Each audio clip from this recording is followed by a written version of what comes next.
Hallo, ek is Ronel Besuidenhout en ons luister na die heel laaste voorlesing van Geeskragtig. Wat 'n voorreg dat ek hierdie reeks saam met jou kan doen. Die tema vandag is die asem van God word geesasem binne in jou. Ons geeskragwoord. Die Gees gebruik jou om God se asem in God se herskepping te wees. Asem is die eerste teken van lewe. Sonder asem is alles woes en leeg.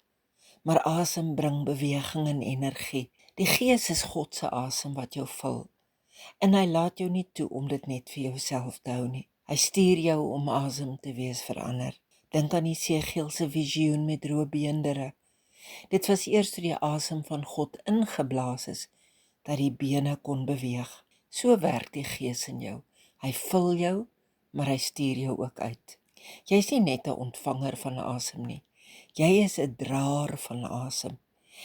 Elke woord van hoop en elke daad van liefde en deernis en elke opstaan vir geregtigheid en elke gebed wat jy bid, kan asem wees in 'n wêreld wat verstik onder wanhoop en sinloosheid. Ek wil graag saam met jou bid.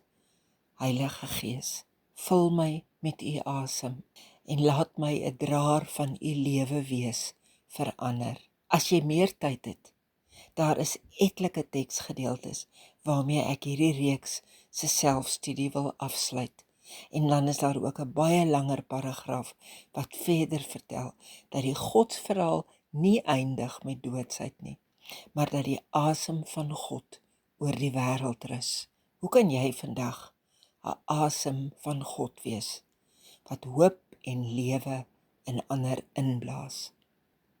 Net voordat ek groet, wil ek vir jou dankie sê dat jy saam met my deur hierdie reis gestap het. Elke dagstuk was 'n asem van God wat ons saam kon inasem.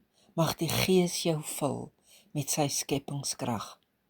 En mag jy altyd weet, die asem van die Gees rus op jou. Ek nooi jou uit om 'n ondersteuner van hierdie bediening te word. Oorweeg dit asseblief om 'n donateur te wees.